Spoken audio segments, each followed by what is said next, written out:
Namaskar and welcome to this exciting episode of Sattology, Debunking Mythology. So today we have the five are back, and we are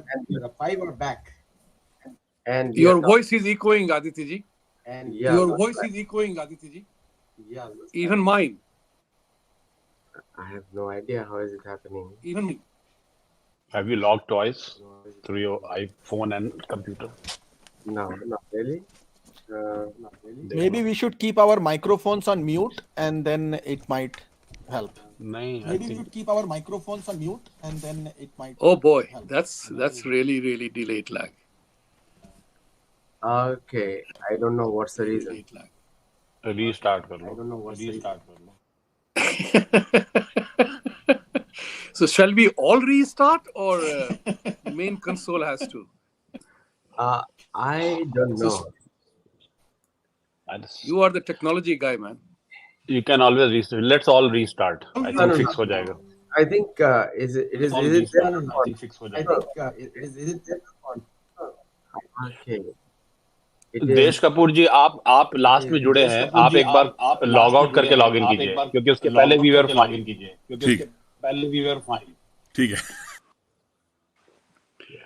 Okay, let's Let's see. I think this is okay. Yeah, तो उनका ही सबको system कर रहा था. See, Yeah. wow, solution. Solution. That's right. So, welcome all the viewers. Sorry for the initial glitch. So, we are talking about how Hindu Americans have been targeted in this country, and we can see it's happening every day, including recently the SB 403 in California. And there are some good things also. Many other states have recognized Hinduphobia, but that is also a one step. So, we will hear from everybody here. We have Vibhuti Jhaji from Jaipur Dialogues, and he's a very prominent journalist in the USA. Utsav Chakravarti running Hindu Action. So he's also going to share with his views. Desh is joining now. And Sharad Mohanji is a writer for 5 books, and he lives in Tennessee. He's with a hat, so you can recognize him immediately. So anyone can start on the issue. And I'm also going to share some clippings also while we're presenting it. Vibhuti ji, please. Oh, so you made me the opening batsman. I thought you would allow the man with the hat, who is also Sharad Sanatan Mohan. I like the name change in him. That's great. Sabji, great to be back on with all of us here today and to talk about issues that must matter to us. Because what is important is that aaj ki tarikh mein, whether we like it or not, we are the center of attraction for all our good reasons and all our negative reasons. So we are a target in this country and we are being attacked. Now, there is one very psychological dimension to that. There are only two categories of people who are attacked. One who goes very successful and the one who don't resist being hit. So if you remember in school days, we used to hit upon a guy who never responded, right? We have become that kind of a kid. The nerd, the successful Indian. He doesn't care for anything else. So there people are hitting at us. And what is disgusting is that we are awakening to this reality much later in the day. People are saying our enemies have been plotting, planning, scheming for the last 30, 40 years. And where we have been living in our slumber, कि हमें कुछ नहीं होगा. We are fine. We are Sanatanis. Nothing will happen to us. But when we become a target of attack, and which is very vicious, because all things Sanatan, all things Hindu, all things Indian is being attacked. And sadly enough, by many of our own people as well, in very close cooperation with, vested interests who are doing it. And I find that the roots of it is our ability to stand out and be successful without any encumbrances. That's very important. Everybody who came, the first generation Indians who came here, they came with $6 or $8 in their pocket.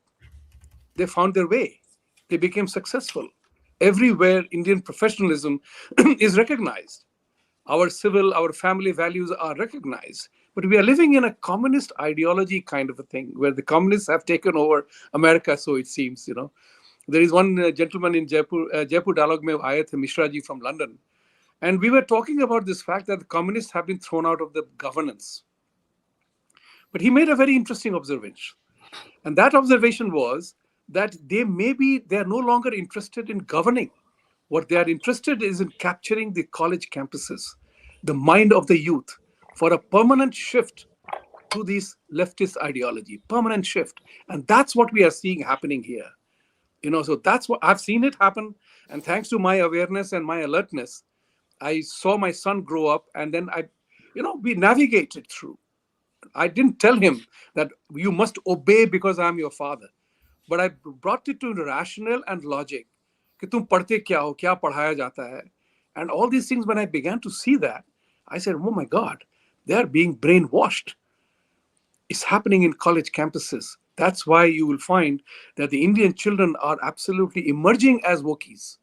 That's and I use the phrase Wokistanis.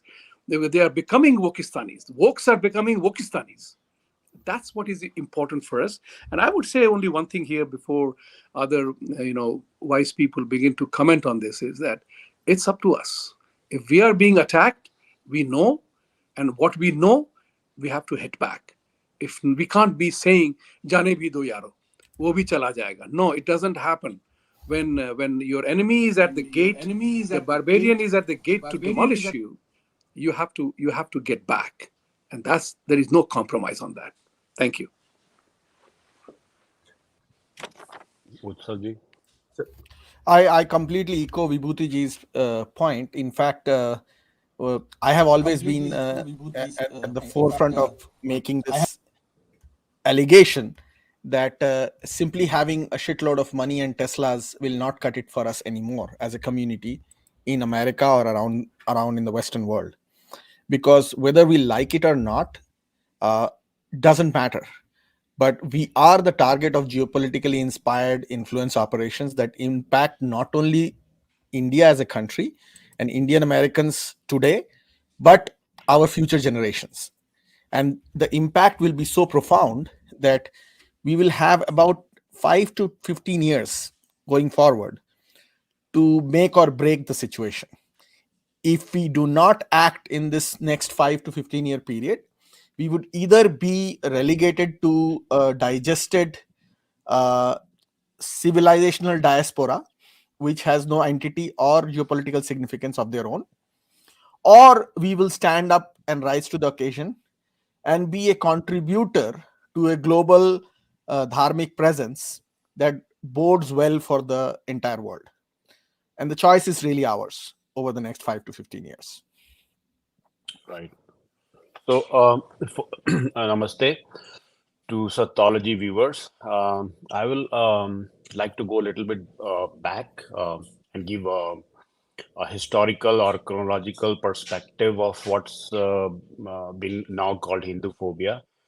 तो Hindu phobia, Vibhuti ji and Utsav ji, this is not a new phenomenon, right? हम लोग को लग रहा है कि यह है क्योंकि सोशल मीडिया के कारण we get every small reporting immediately, but ये बहुत दिनों, it's a very old problem, and I was doing some research, and so 1893, sorry, 1884 actually, first Hindu center comes in America, right?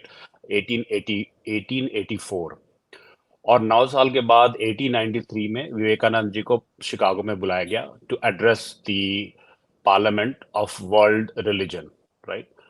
उसके बाद से it was all very hunky dory, people were appreciating the Vedic and Sanatan philosophy, transcendentalists like David Thoreau, right? David Thoreau and Ralph Waldo Emerson, ये लोग ने काफी कर्म योगा, ज्ञान योगा पे काफी उपनिषद को कोट किया, and it was all very good. फिर क्या होता है कि कैलिफोर्निया में और आपके नॉर्थ वेस्ट में ये रेल प्रोजेक्ट शुरू होता है. एशियन इमिग्रेंट्स को लाते हैं, काफी भर भर के ट्रेन में लाते हैं, और इनको बहुत काफी अट्रॉसिटीज होती है, कम पैसे में काम कराते हैं, hostile environment, all this happening in America, right? तो इनके प्रोटेक्शन के लिए एक जापानीज एंड कोरियन ग्रुप बना, जिन्होंने जो 67 लेबर यूनियन का एक ग्रुप था, इन्होंने एक ऐसा मूवमेंट किया कि बाहर से लोगों को नहीं लाना है, क्योंकि यहाँ आएंगे तो यहाँ पे अननेसरी वो उनका उनके ऊपर अट्रॉसिटीज होगा, ऐसा सोच के तो इसका रिपरकशन ये हुआ कि for from that time onward बहुत लंबे समय तक यूएस में जो भी पॉलिटिक्स थी, दे वर वेरी, इनफैक्ट मेरे पास काफी लंबा क्रोनोलॉजी है, अभी टाइम नहीं है इसलिए मैं सारा नहीं डिस्कस करूंगा। तो इन्होंने only white and to some extent some black को अफ्रीकन वर्कर ऐसे बोलते थे, उनके लिए इन्होंने खोला, और बाकी के लिए उन्होंने बहुत ही एग्रेसिव रूल लाया, जिसमें से there is a recorded history कि 1905 में इन्होंने काफी हिंदूज एंड सिख को नॉर्थ वेस्ट एंड कैलिफोर्निया से भगाया, लिटरली मार के भगाया, और जबकि हार्डली कुछ थे। वहां से लेके फिर 9/11 का होना, उसके बाद H1 वीसा का आना, और जिस तरह से पॉलिटिकल प्रोपेगेंडा हुआ कि भाई हमारे जॉब ले रहे हैं, तो पूरा क्रोनोलॉजी है, to build all this things. And and then we saw what happened in Seattle, and then in California, that Afghan lady जो अभी senator है, सिर्फ 35 साल की महिला है, she could give problem to entire Hindu community by bringing that particular resolution. Or not sure if you guys followed today's morning tweet, as current as like few minutes, the Ukrainian Ministry of Defense ने माँ काली के ऊपर एक बहुत ही भद्दा tweet किया है, और फिर अभी विड्रॉ भी कर लिया है। उसने काली को मर्लिन मनरो के रूप में दिखाया है, जीभ निकाल के, and all those head on the shoulder, and उन्होंने यूक्रेन वॉर को उस तरह से डिपिक्ट किया है। काफी बैकलैश हुआ है, तो उन्होंने मिनिस्ट्री ऑफ डिफेंस, तो ये लड़ाई अब शुरू हो गई है। ये लड़ाई 100 साल से चल रही है, न्यू नहीं है, but we are all part of this, and how we can use our might and intellectual brain, that is what we have to strategize and see ki, so that our future generation, they are protected. So this was my opening comment. Aditya ji, back to you. Desh Kapoor ji, please. Desh Kapoor ji. Desh Kapoor, yes. नमस्ते। मैं बहुत तो नहीं सुन पाया क्योंकि मेरी वो settings के इशू चल रहा था, but as far as Hindu phobia is concern, see जिस तरह से मैं देखता हूँ ना इसको, ये ऐसे है कि जब तक हम चुप रहे तब तक we are fine. See the reason why the American establishment went after Indira Gandhi and like goes after like Modi and the current situation that is there in India, and through that extension the Hindus in the like in the US is, as long as we are quiet, as long as we are the mimic men, as V.S. Naipaul used to call people who would try to blend in like with the majority and with the folks who are the colonizers, we are fine. As long as we raise our voice, as soon as we raise our voice, as soon as we kind of, हम अगर अपना अस्तित्व को जताने की कोशिश करें, उसी समय प्रॉब्लम आती है। प्रॉब्लम ये है कि इस पूरे जो इन्होंने एक रिलीजियस और थियोलॉजिकल जो कंस्ट्रक्ट बनाया हुआ है, उसके अंदर there is a one world order that has to run. If there is an alternative which is inclusive many world order or multipolar order, there is a big problem. इनके साथ हमेशा से ही ऐसे रहा है, और ये एक दिक्कत है जिसकी वजह से ये जैसे ही हम एक खास नंबर में या खास स्ट्रेंथ में या खास अकम्पलिशमेंट्स के साथ अगर आते हैं तो इनको बहुत बड़ी प्रॉब्लम होती है। तो then the whole establishment goes after us. So मैं इसको ऐसे देखता हूँ, that is why there is this thing called an ambivalence. एक प्रोफेसर है हार्वर्ड के, professor Homi Bhabha, same name as a nuclear scientist, but like he has called this whole thing of trying to blend into the normal the colonizing or the establishment thing uh, as mimicry. And when there is a difference between like within the community itself, जब एक वो एक conflict रहता है between the community, कुछ जानते हैं, कुछ अवेकन हो जाते हैं, कुछ नहीं होते, उसको कहते हैं एम्बिवेलेंस। तो ये जो चीज़ है हमारे बीच में कि जब ये हमारे खिलाफ कास्ट बिल और वो सब हो रहा है, आधे से ज़्यादा, इनफैक्ट ऑलमोस्ट 80-90% जो हिंदूज हैं वो बिल्कुल चुप हैं, उनको लगता है कि हमारे पर इम्पैक्ट नहीं करेगा। ये वैसे ही है बिल्कुल, जैसे हमारे जो ग्रैंड पेरेंट्स थे के टाइम में, जब ब्रिटिश हमें प्लंडर कर रहे थे, तो हम में से बहुत सारे लोग कुछ बोलते ही नहीं थे, हमें लगता था सब ठीक है। तो ये एक तो हमारा अस्तित्व जताना और उनका हमें दबाना with the divide and rule policy, ये ये एक प्रॉब्लम है जो हमें जिसके खिलाफ लड़ना पड़ेगा, क्योंकि जैसे ही हम आवाज़ उठाते हैं आफ्टर ये हमें दबाने के बाद, ये एक तरह का गैस लाइटिंग है जो हो रहा है, और हमें इस बात का एहसास ही नहीं होता कि हमें एक तो ये दबाते हैं, ऊपर से आवाज़ भी नहीं उठाने देते, हमें आवाज़ का भी हक नहीं है। तो ये चीज़ को जानना और इसको जताना ये बहुत इम्पोर्टेंट है, बिकॉज जो अबॉलिशन ऑफ स्लेवरी एक्ट जो 1833 में जब आया था, तो उसके बाद इंडेंचर्ड लेबर शुरू हुआ था। जब ब्लैक्स की स्लेवरी यूरोप में ख़त्म हो रही थी, तब इंडियंस की स्लेवरी शुरू हो रही थी, like in the international format. वैसे इंडिया में तो चल ही रहा था स्लेवरी। तो जब जब डॉन लेमन जब विवेक रामास्वामी को बोलता है कि like you can not speak on my behalf, he is a racist, and second he is negating that this Vivek Ramaswamy comes from actually a community which was enslaved for far more, and after the black community was let go. तो slavery का जो ये है ना, जो victim card है, ये वो खेलते हैं और हमारे खिलाफ खेलते हैं, और हमें उसका राइट भी नहीं दिया जाता, क्योंकि हम निकल जाते हैं उससे बाहर, हम मेहनत करते हैं, हम उसका वो तमगा लेके चलते नहीं रहते।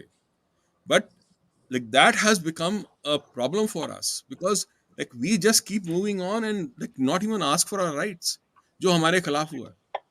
तो इसका वो ये चीज का जानना, हिस्टोरिकल जो हमारे खिलाफ जो क्राइम्स हुए हैं उसका जानना और उसके खिलाफ आवाज उठाना आज की दुनिया में, आज के कॉन्टेक्स्ट में, आज के कंटेम्पररी नैरेटिव में बहुत जरूरी है। No, very true, Desh Kapoorji, and very rightly said. Indian Americans, especially Hindus from USA, have no right to even protest, and there is no platform to protest also, and so we have to stay silent.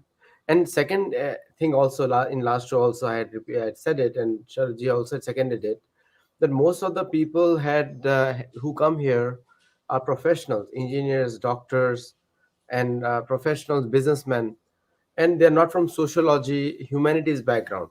So they have never done protests in their whole life in India. So expecting them to do it here is not possible for professionals, because that's not their line of work.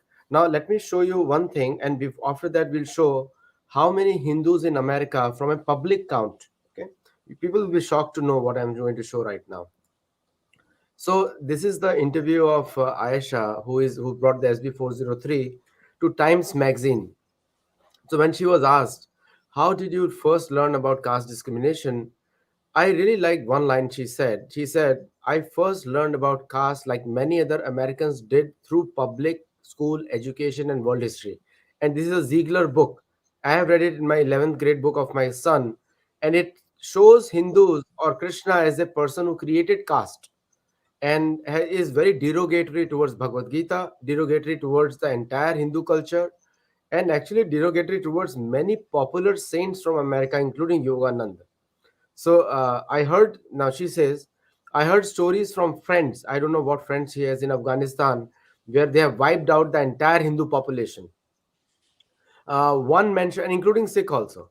One mentioned that her parents immigrated from India to the US because they belonged to different castes and their families didn't accept each other. I have no idea which family she's meeting, and looks like a made up statement. And we'll have to really verify her for that. Some friends spoke about how their families, but the most important line that stood out was, "I learned about caste like many other Americans did through public school education and history." Now, I will educate her a little bit.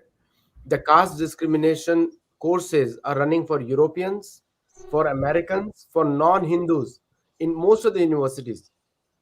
There was a caste discrimination done against even within against African Americans also in this country. And second question is, like, when she was asked, how have you seen caste manifest in the US? She says she sees it in the hiring process. And most of you have hired people all over the US. Most of you, most of us have hired. And none of us know each other's caste also. Has any of us, between five of us, have asked caste to each other? Never. I have never asked anyone.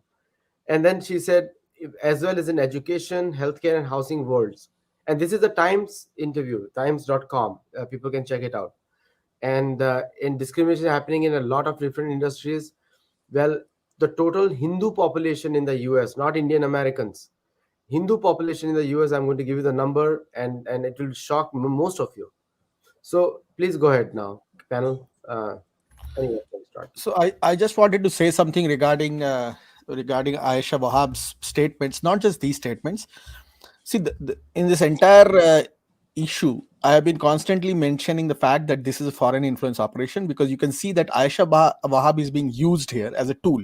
Her own knowledge on the issue is extremely rudimentary at best. Her presentation of the issue is also very dichotomous. She herself doesn't keep her own narrative within a paragraph. She moves from one end to the other. So the second paragraph that you are showing, the last sentence of the second paragraph says that it is difficult to identify caste discrimination in US, but it exists. So she herself acknowledges that it is difficult to identify it, but she nevertheless goes ahead and makes up all these broad sweeping statements without any evidence. Not just that, if you notice the first process of the SB 403 being introduced, on the day it was introduced, he claimed, without any references, without any police report, on the day she introduces the SB 403, that she was receiving death threats because she was introducing a resolution on caste. She never, in the last 1 month, goes to say where the police report was filed, what the police investigation is on the death threats she faced, or if there was any follow up on those death threats. So you can clearly see that it was a preemptive effort, almost a false flag preemptive effort, to mitigate any protests from the Hindu community. And I know it did mitigate, because I had a long conversation with Hindu American Foundation, and they said we should not go and protest against Aisha Wahhab because supposedly she claimed that she has received death threats. So you can see that there is a playbook here. Right before she introduces 403, she claims that somehow she receives death threats. Doesn't know where it comes from. No follow-up, no police report. Halfway through, she gives these interviews, she talks to people where she has no clue what the caste is all about and how it is represented. Not just that, the final form of the caste bill, SB 403, that was introduced and accepted by the Judiciary Committee, actually has a sentence in it where they say within the bill that even though the discrimination that is being talked about here is being addressed through other civil rights non-discrimination initiatives, we are still going to talk about it. So they themselves address in the bill itself, they say that it is a redundant bill, but they still introduce it. So what that tells you is that this is a smearing operation against the American Hindu community, and this smearing operation is being made possible using Aisha Wahhab, but through much more powerful foreign influencers in this, with full collision of a deep-seated power structure within America, especially in California. And Vibhuti ji shows we have discussed those power structures and what are the groups that are involved, but we have to deal with it very honestly going forward. And that's where I think a group like ours plays a key role, because we need to identify those actors without prejudice and deal with them with facts and with proper historical outreach. I would jump in here and would say that Aditya, you brought out a very nice interview out in the open, which is in a public domain, and that too a celebrated magazine called Time Magazine. And all the statements that this lady has made are insinuations. They are themselves not based on fact. I believe she says that there is a hiring problem in healthcare and other domains. Where is the evidence? What is the evidence? So I'm asking all of us here, why not contemplate filing a lawsuit against her? Because she is now defaming an entire generation, an entire community of 4 million Hindus who are here, and India as well, all of us. So there is a possibility that she can be sued for her public statements, because they are nothing else but insinuations and defamation of you and I. We are not what she claims to be. And Utsavji mentioned about, I wanted to tell all the audience watching here that please do watch our upload on Jaipur Dialogue USA, in which we talked about the awakening of Indians in America. And Utsavji was there. Mr. Gopal Khanna was there, who served two presidential terms, two presidential offices of Mr. Bush and Mr. Trump. He was a cybersecurity expert, and he knows a lot. He proudly said that he took oath in the two presidents' office and two governors' office in Minnesota on Gita. So, these are important elements. And we had Dr. Nathan Punwani, who is also a part of a US-India pact. And we have analyzed the challenge the Indian Americans face in this part of the world in this 21st century. So, we are 5 of us are doing whatever we can in our own individual capacity. And today we are all assembled here as a collective forum as well. So we are trying to inspire people, and all those who are viewing it, get engaged in your local communities. Now think about it like this. This is all, Wahhab read about this in her school time. I mentioned to you earlier that what I came across when my son was going to school. It is important for every single Indian parent here to get engaged in your school boards, PTA, and your local community to find out what's going on. Because our children are being brainwashed, apart from the Wokistanis, whatever they are doing, woke culture that has captured America. Our children are being affected. So my point here is very simple. All that we need to do is to get engaged, get active individually, collectively, and use the institutional framework to support our agenda. Believe it or not, ladies and gentlemen, history is littered with corpses of men and women who forgot the lessons of history. This is very important for us to bear in mind, that if we let it go, then you know what is going to happen. And then one thing which I want to say, and I have done a short on that, and I will pitch it here, which will be uploaded today, tomorrow, sometime, is that we have to begin taking those first baby steps. Each one of us, each 5 of us here have shown you the path, that what we can do individually. Each one of us has to take those baby steps forward. And I have started that by saying many things, but one of the things that I'm leading a campaign on, we are Indians, we are not South Asians. Because in this process, what is happening is our identity is being crushed. What is happening in the process, Indians as South Asians? We are accommodating everybody else as South Asians. Nobody else is accommodating us as Hindus. Think about it. It's a very important cultural difference and nuance thing. So that it means that if you are inviting South Asians in your home, that means you have to serve halal. Think about it. It has impact and implication. Let us retain our identity. Let's regain our identity. Let's become confident about our identity, that if others are not willing to accept me, I don't need to accept them. And it is a very simple element of reciprocity. If you criticize my Murti Puja, then be prepared to be asked a question about your practices, whichever faith you practice. It doesn't matter. I have respect for your faith. You better have respect for my faith. If somebody says, why you Hindus don't eat beef? I say, why don't you eat horse? So I've asked this question, that if you have no problem in Muslims not eating pork, and they have their own reasons for that, I have no objection to that, but you don't make fun of that. But Hindus don't eat beef, then you mock us. These are the elements. It begins from those baby steps. And I would say that, the awareness that happens, get engaged with your children, get engaged with your children's lives, their friends. Who are they? I know there is a lady in Delaware. She mentioned to me something like that her daughter was being asked by a Pakistani girl, how can you even like Modi? Think about it. The Pakistani girl is telling a Hindu girl, why do you even like Modi? He's such a killer. But the Hindu girl had no idea what she was talking about. So, gentlemen, friends, get engaged. Ladies, all of you, mothers and fathers, get engaged in your communities because we are a target. Whether we like it or not, we are a target. Thank you. Yes, you're Mute.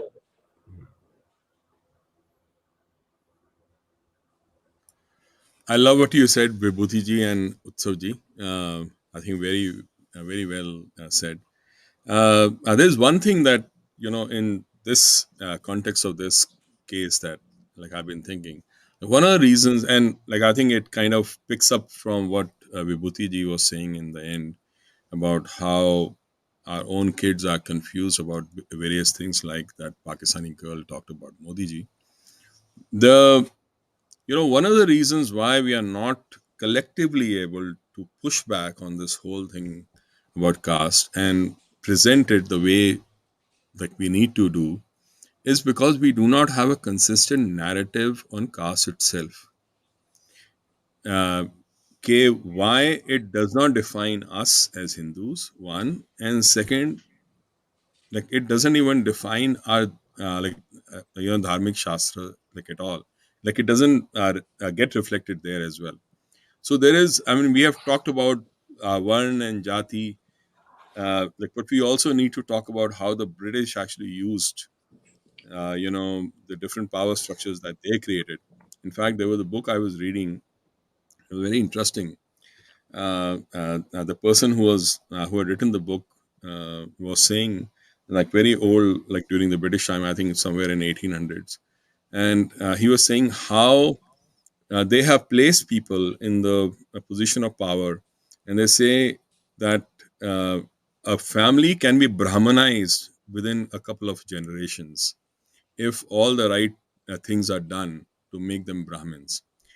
Like what that means is that like on the one side they were providing power to the Brahmins, or what they call the Brahmins, and on the other side they were having these intellectual or the educational like work going on where they were trying to demonize the Brahmins. So they were playing both the sides, and like a lot of other things that happened at that time. But like I think there needs to be a consistent narrative both from a dharmic standpoint as well as the historical standpoint, and we need to kind of link how the colonizers have how their narratives find echo in what these people are saying in California today. In fact, most of the words, most of the phrases that they are using are very, very similar to what those missionaries used to use against the Brahmins because they could not convert them. It was word to word is like it's almost the same. What we need to push back is that you guys are actually manifesting or trying to echo what the colonizers used to do to us. You are the guys who are racist. You are the guys who are the colonizers, like sympathizers, because that's what you're doing. You are continuing to gaslight us. We have to take like for whatever it is worth. Like I don't want to call it a victim card, but we need to put the history in the right context. Just because we have been able to get over all that and become successful does not mean that the pain is not there. The pain is still there, and that pain needs to be emphasized, underlined, bold, everything, which we haven't done. And that can only come once we have a very consistent narrative on caste, both from the historic standpoint and the dharmic standpoint, brought together. That is something that we have missed. Until we have that, our and we keep on conveying that in different forums, in different ways, in different media, in different formats to us, our contemporaries, our folks within the US and the Western world, the journalists, our kids. We will not win this battle, and that is my greatest fear right now. yes, Sharaji, is it? Yeah, very well said, Tej Kapoorji. I like the word that gaslighting and the colonial phrase being used. In fact, it's not only the people outside this the Sanatan ecosystem who are problem for us. It's basically the people inside people, our own people. And I'll give you an example of this Harvard University becoming like, whether you read Mr. Rajiv Malhotra's book, or even the Equity Lab and the scholars who are giving brain to the Equity Lab. There is a gentleman called Suraj, I've written his name, Suraj Yangde. Suraj Yangde has Suraj Yangde. Yeah. Suraj Yangde has recently said that Hindus are sick people of India, and he's a Harvard scholar, and he is tweeting it aram se on Twitter, right? This doesn't come under hate speech or university protocol. And I won't name an individual, a very prominent Hindu figure. When we reach to such pro-Hindu leaders from the Ivy University of US, and they're very sympathetic to Hindu cause. They in fact themselves write. But when it comes for a cause, they shy away, saying that this is not a university protocol, a standard. I cannot take a stand, right? So problem is inside. So what we should do is, I know, instead of having, I know we should continue talking, but what Aditya ji we can do is, let us get the list of all the law colleges and all the Indian American students who are studying there. And out of say 100 student we filter out, 40 or 20 will be pro of our view. Unless until we start filing lawsuit from every district of US, this menace will not stop. Okay, so I think instead of focus, what Desh Kapoor ji said was, fixing Varna and caste discussion is a very larger debate that has to come from the scholars who are actually trained, who are Dikshadhari people, right? It cannot come from political or analyst. It has to come from the certain section of the Hindu society, like people who are dharma gurus. They should definitely. So there are multiple steps we should do, right? Dharma gurus should be also involved on working on this. But Aditya ji, we know Vednanda ji, right? If he can at least give us a high level guideline, and we can form a list of young students, whether it's from Harvard or any university here, and get somehow those lists. And if we can influence 20, 30 such kids to file the lawsuit, and we will collect funds for filing the lawsuit from every corner, I think that will be a very good start to fight this war. And lastly, they talk about this talk about of colonial impact on us. We can bring a mathematical model by saying that, the way they calculate the per capita income, right? Both aram se per cap, when you talk about GDP, they throw the per capita data on you, right? I'm just using an analogy. The per capita income of say a Western country, whether a small country like Italy, will be say $10,000, whereas for India it will never cross more than $2,000 or $1,500 because of the large population. That's same right. Same logic अगर हम use करते हैं कि colonial masters with handful numbers 1.4 billion population को per capita wise कितना pain दिए, that pain index into per capita करके, and we come out with some kind of a mathematical model कि this is the hurt you are giving with every such gestures. हमको multiple strategy अपनाना पड़ेगा, and we can fight them. This is what we should do. And human rights में भरा पड़ा है so many discrimination which we can use that, but we need a legal mind. Thanks. I just wanted to pipe in with a very small thought. My mind works towards action part of it. So Aditya ji has significant penetration in the universities, and every parent who is watching today, I would urge you to invite us. Tell your children to invite the five of us here to your college campuses under the title Understanding Hinduism and Caste. Make that as a topic. Invite us. We will come. We'll bear our own expenses and I'll come. Absolutely, as a commitment to the community. And why not? Because it's survival of our own dharma, it's survival of our own children and their children in future.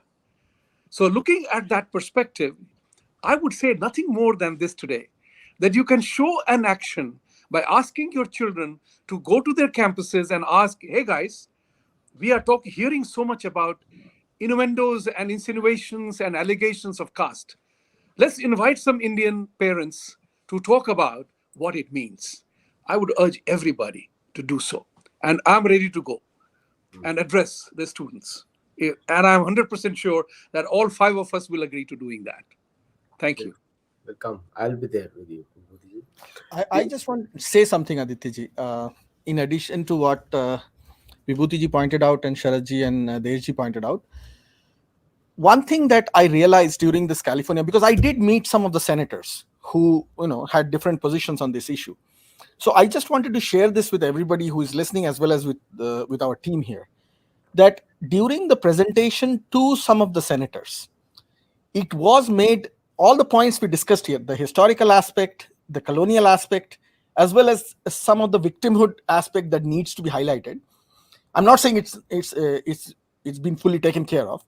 It was addressed to some of the senators who still went ahead and voted for the SB 403 in favor of it. What we realized is that in front of us, they acknowledged that this is not what it seems to be. In fact, one senator in the meeting told us that, yeah, I can see there is a smelling rat here. He said it voluntarily. We didn't put any ideas in his head. He said, when I see that there are the people who are promoting the SB 403 are either Pakistanis or Sikhs. Obviously, this guy didn't understand what Khalistanis are, so he called them Sikhs. He said, I can see a problem here because these are the two groups that are pushing this narrative. I can see there is a problem here. Yet, 1 week later, he goes ahead and votes in favor of the SB 403. So what that tells us is that even when there is penetration of understanding and there is penetration of the problem that is being highlighted here from our side, showing that this is a disingenuous effort and this is a targeting and a foreign influence effort, they are still going ahead and doing this because there is a larger power structure behind it that is promoting it and supporting it. So while we say, I agree that our work is cut out here to do exactly what we discussed in terms of preparing our kids, in terms of creating the right narratives in our favor with the proper historical documentation, there is another step that we need to go further on, and that is to create allies in the American society amongst people who are in positions of power. And how we do that also is a big challenge for us.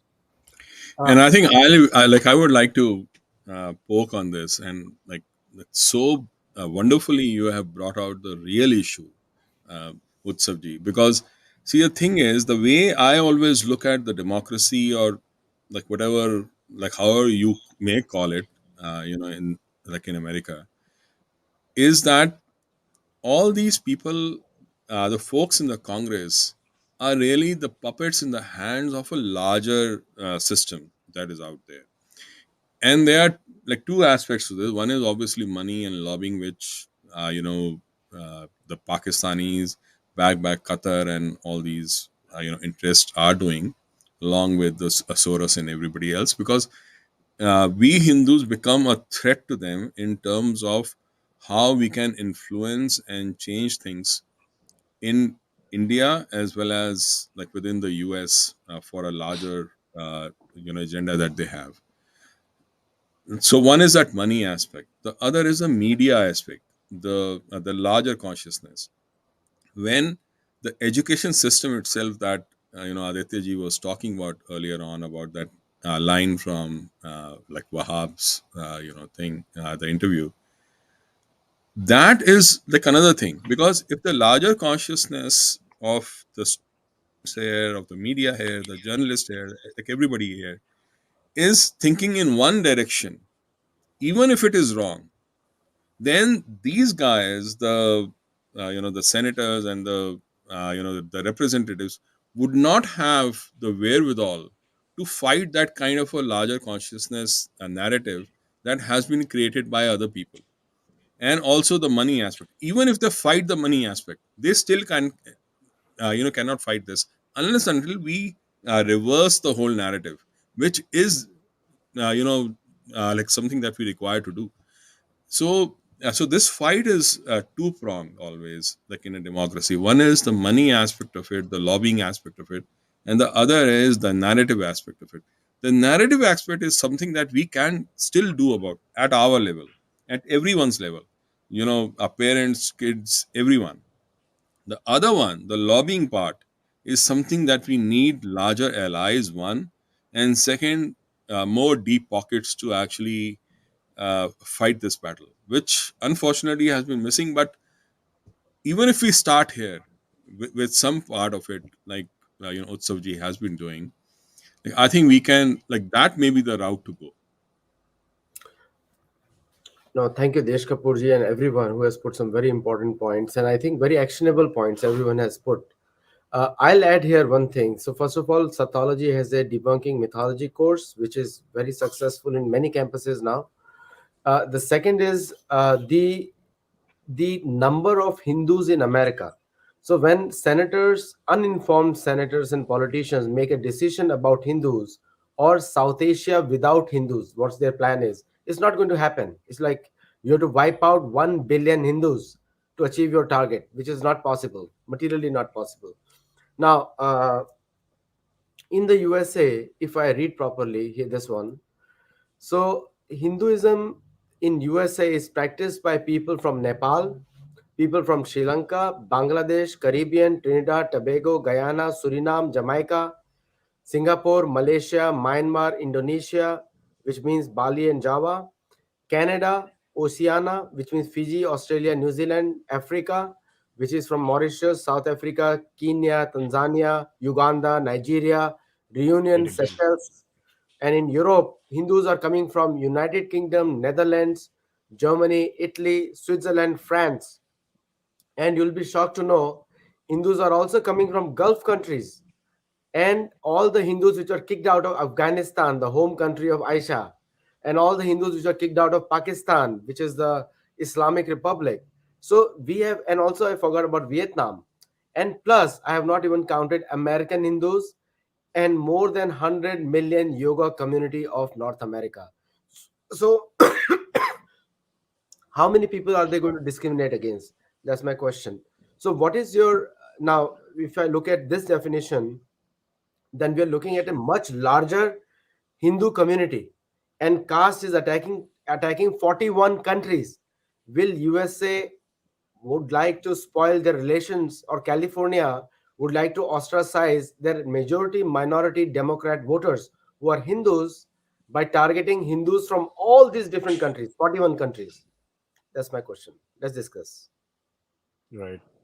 So I'll go with that, Aditya. I think a US Census does not collect data based on the religion that's given.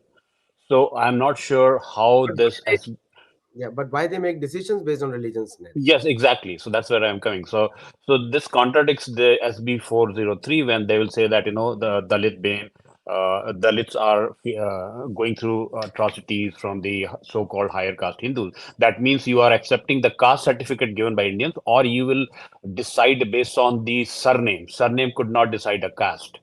So there's a lot of goof up. It directly contradicts American law, where equality is for all, irrespective of their surname.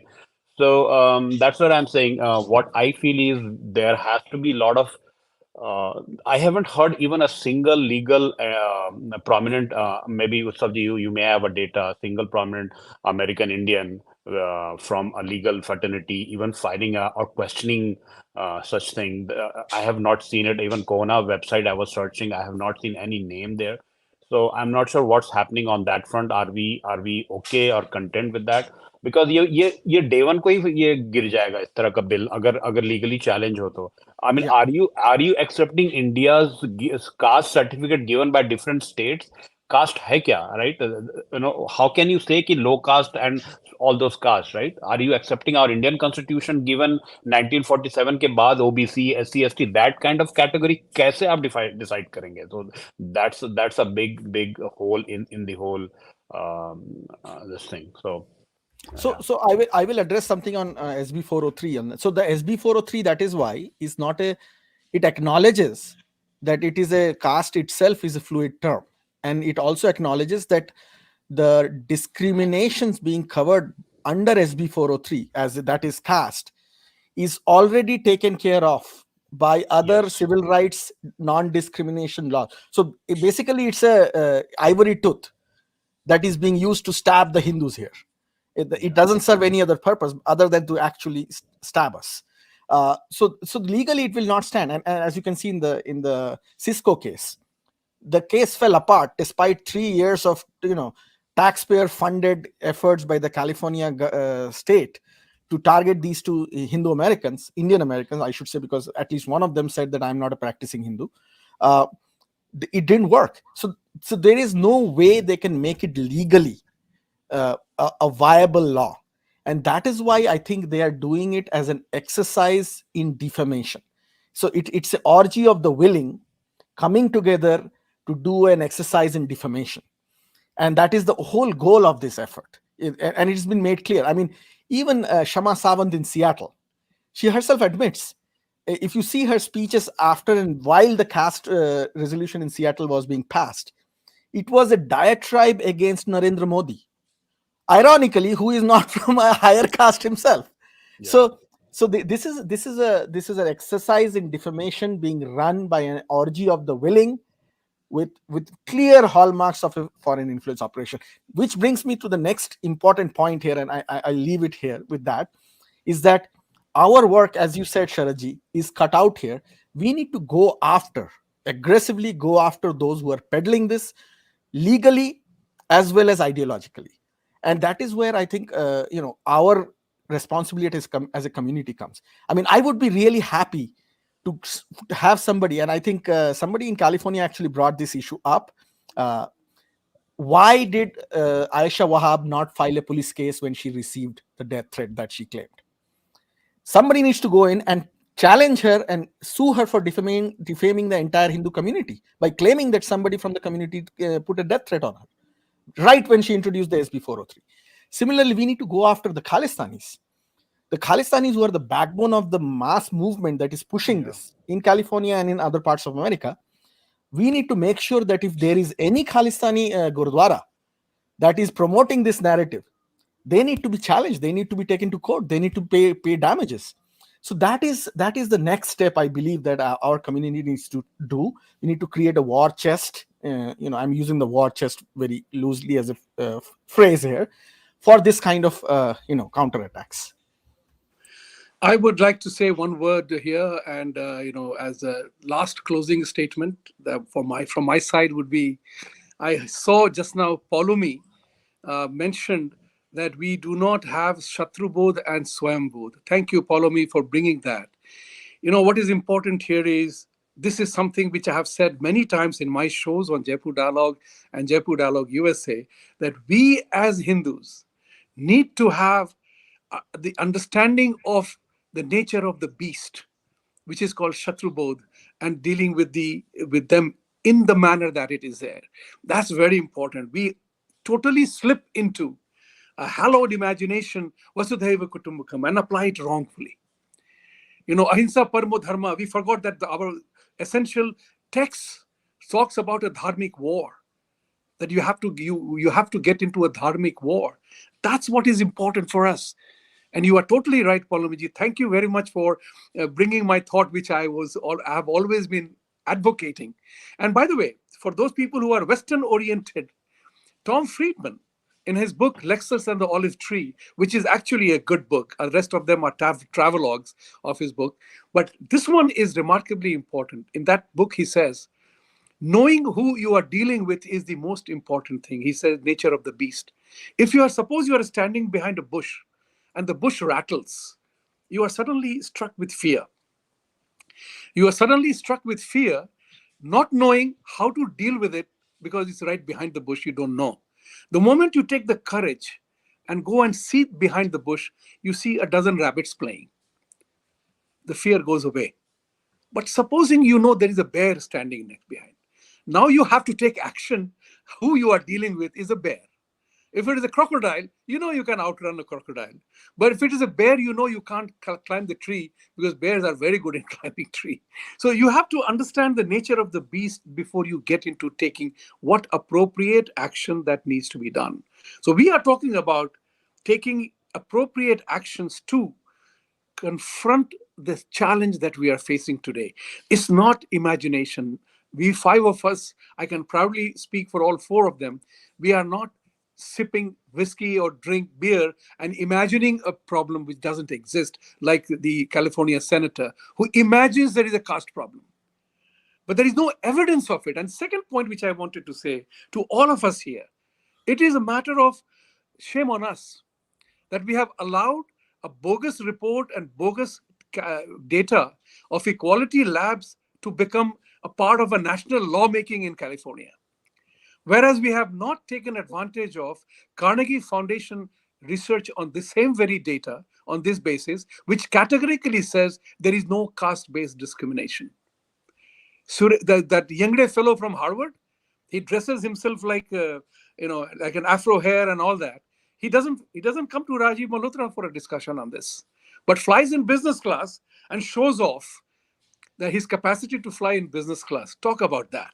We have to expose the hollowness and the bogusness of the entire process. I will say nothing more now. It's time for action. Thank you, ladies and gentlemen, all of you who are watching today. Thank you. So one last point before we come.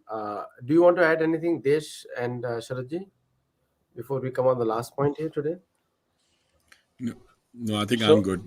Like you can go ahead. so I feel most of this problem which we are facing is because of 2014 government of India, and that's where I think the Indian consulate, especially because I have no problem with the people who are from Afghanistan or other origin, but people who are from Indian origin and they still go to India, aram se on the OCI card.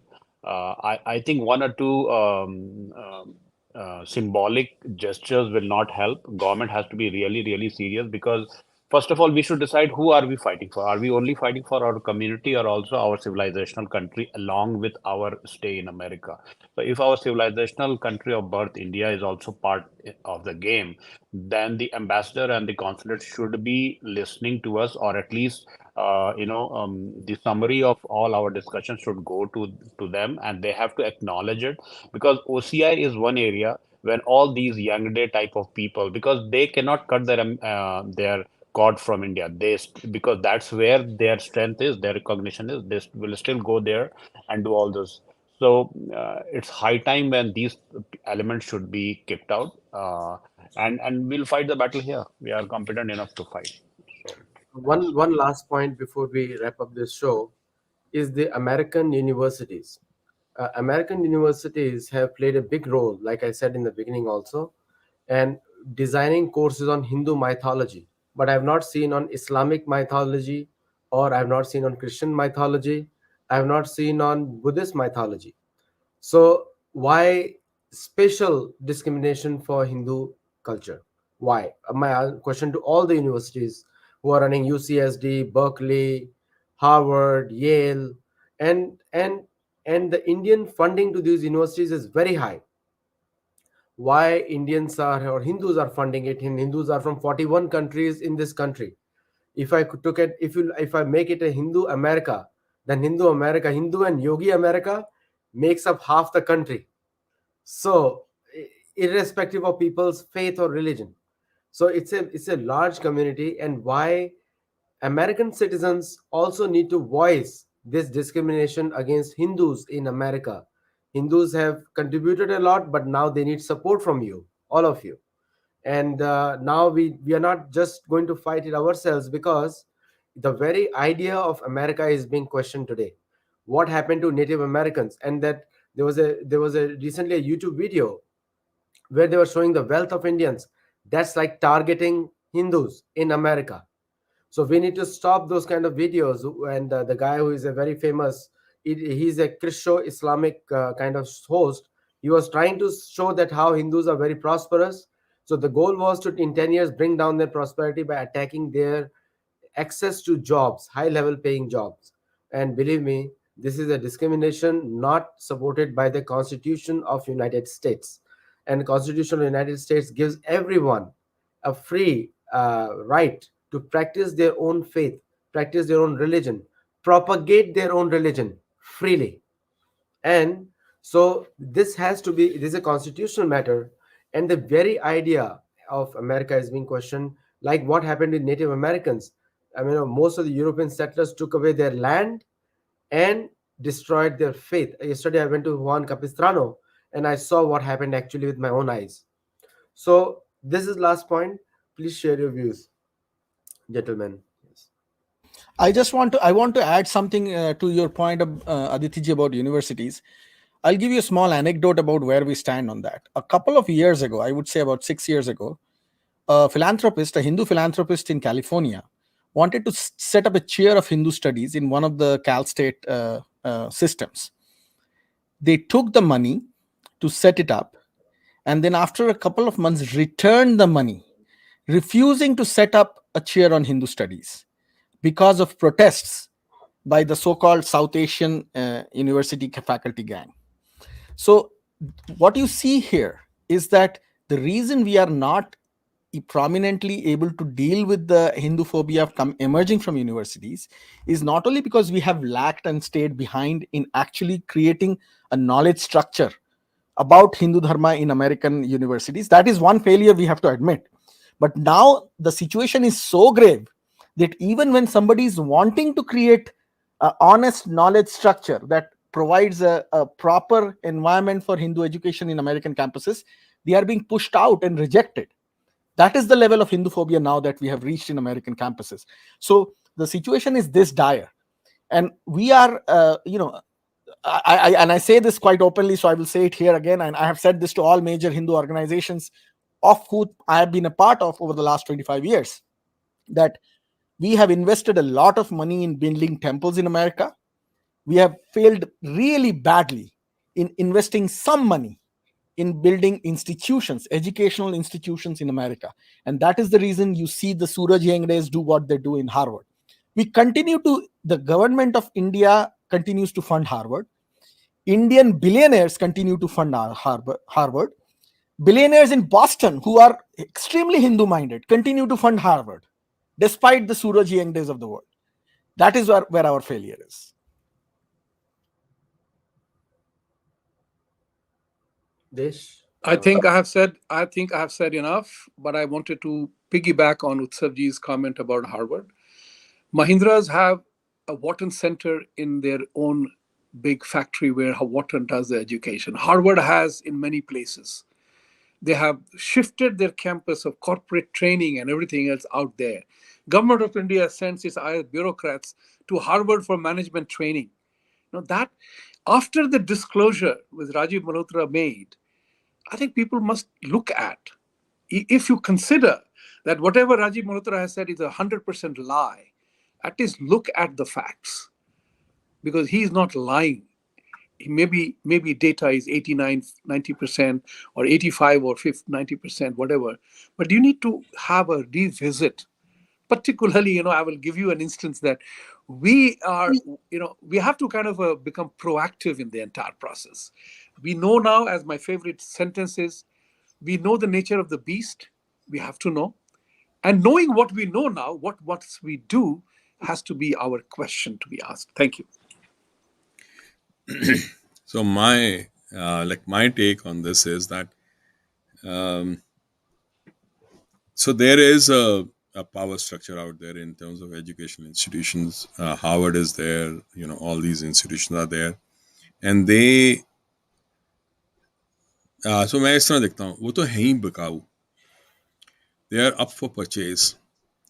Our adversaries have actually purchased them, their conscience, their educational narrative, and that's what they are using.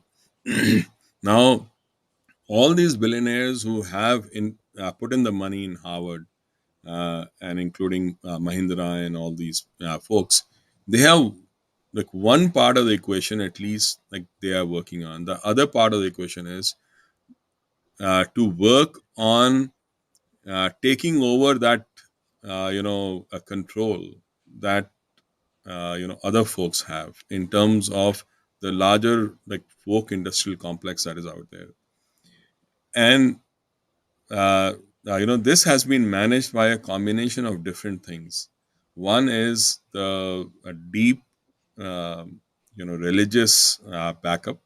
The other is the deep pockets of certain folks and certain forces, and then the guilt that the industry had, uh, like about how uh, how lacking in morality they were, and to actually run away from that, they started aligning with these forces that I talked about, the theological, Islamist forces, as well as the deep pockets of the left side.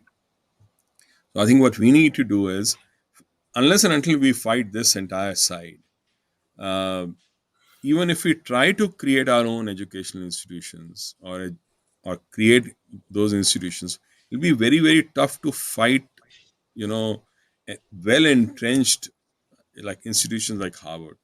The fight may actually come down to that, like it may be easier to take over that, because I think, like, if you really look at it, Yes. like, that's what the Chinese and that's what the Islamists have really gone for. They have taken over the entire mantle of like human rights and the left, morality itself. So the way to fight the Western, hegemony, was to do this and use that, uh, against the Western democracy and Western, the order, the rule, uh, like itself. So we may need to either create that plank or that mantle, and second, we need to counter this and take over that, because that may be an easier way to go about it, rather than, yes, we need to create our own institution. Like, I'm not saying that we shouldn't, but like, we also need to look at this whole battle in a very, very different manner itself. Absolutely. Yeah, I agree. agree with you completely, Deshi. So I agree with the Deshji, and Utsavji. Your intention was really good to create an institution, but it will take time. With the it's creating something is definitely a time-taking process. What is happening now is, if you have seen, the government of India has opened all these Ivy universities can open their Indian setup, right? So they can now, so it's welcomed in India now. Officially, they have allowed Harvard and others to open universities in India. That is something which we should leverage. This is a good ploy. First, engage them, and then that's where Jayashankar has to play a very active role along with Education Ministry, because the way they are negotiating with all the countries across the globe with the new foreign policy. This will be our second step, where you engage Harvard, come open an university, take half of the GNU, and then we from then the government should see that the right Indic values are taught in those universities, or else licensing will be questioned. So first engage them, like let them make the investment in India, and then these few limited communist professors should be yanked out. Because yesterday I was on another group, and there is a definite pattern, right? All these professors and caste based issue which came up is from one state of India, primarily because they came before, and it is the state of Tamil Nadu. All these professors and all these rationalist movement, anti-Hindi movement, the core is sitting there. You need to address. I may sound little regional in the intent, but I had a very long discussion yesterday night with a group where that 10 people are from that particular region, and they're all Indian American, and they are all supporting the caste-based issue in California. They're saying that what is wrong in that? So this whole rationalist Dravidian politics is the crux of your problem. So if you really want to address the problem, that is where your problem sits. Talking इधर उधर से कुछ होगा नहीं. And Utsav ji, with due regards, I am also from Bihar, and Bengal is our neighboring state. Lot of intellectuals जो communist हैं, जो जो ऑक्सफोर्ड में हैं, वो एक सर्टन, तो ये दो जो जो कोर आपका बैठा है ना, इनको अगर हम ठीक से, I am not saying we should fight, but intellectually अगर इनको एड्रेस करेंगे एंड इन्फ्लुएंस करेंगे, तो things can be sorted out. And lastly Aditya, आपको चाहिए कि when you go to do satology courses, जो अफगानिस्तान से जो लास्ट अपने सिख भाई, पगड़ी वाले भाई, वो जो ग्रंथ को लेके आए ना, you should keep on showing to the western audience 100 times कि भाग के कहाँ गए. भाग के कहाँ गए इन दिस मूवमेंट? भारत ही आए। कौन उनको रिसीव करने गया? मोदी गवर्नमेंट का एक पगड़ीधारी मिनिस्टर, राइट? इसको आप पिक्चर विल से 1000 टाइम्स, आप इसको म्यूजिक या शांति माहौल क्रिएट कर इसको, इसका इम्पैक्ट इतना बनाओ कि उनके दिमाग में ये विजुअल घुसे कि भाग के ये आते भी हैं तो भारत ही आते हैं। तब होगा we can fight this propaganda. इतना आसान नहीं है, you know. Small country like Bahrain, Atiq Ahmed जैसे टेररिस्ट के लिए, एक एक छोटा सा डॉन के लिए गवर्नमेंट ऑफ इंडिया को क्वेश्चन भेजा है, इन स्पाइट ऑफ कतर ने जो पिछले किया था नुपुर शर्मा में। तो ये लड़ाई इतनी आसान नहीं है भाई। तो thank you very much for that. Okay. No, very good point, Sharadji. Very extremely good point, valuable point. And for all the viewers who are watching, do subscribe our shows, and there are a lot of content on Sattology which you can watch. Also subscribe to Jaipur Dialogues USA, Jaipur Dialogues India, as well as Desh Kapoor Dishtikon. Also join Hindu Action with Utsav Chakravarti and Sharad Mohanji, a Sanatani author. His latest book is coming out. Do read that book. It's a legend, story of legends, two legends. So do watch that book, do read that book. And my latest book is going to be launched soon on Credible Bharat, Incredible India. So thank you all for joining the show. And I think everyone has a nice Sunday evening across the world. And let us begin an intelligent conversation. And I request all Americans who are watching the show to help your fellow citizens, Hindus, who have been targeted, in a very illegal and very conspiratorial way by people whom you are promoting. Thank you. Namaste. Thank you, Namaste. Last word on this. Maybe Mr. Smith and Longfellow will have to tell their caste. and, and and now Sanatan Dharma is officially in the US, and the US chaplaincy courses must add Hinduism as a course to be taught to all Americans now. That's So right. it's official now. It's in course. Thank you. Thank you. Thank you.